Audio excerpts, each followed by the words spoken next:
ព្រឹកនៅចំការស្មៅរបស់យើងជិតអស់ហើយមកប្លុកនេះ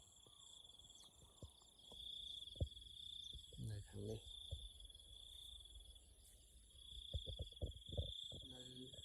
នៅពីឡង់ទៀត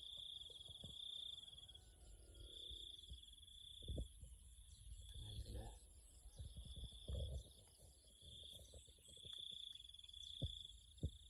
ការងារមានអីទេមានតែកាប់ស្មៅឲ្យគូប៉ុណ្ណឹងឯង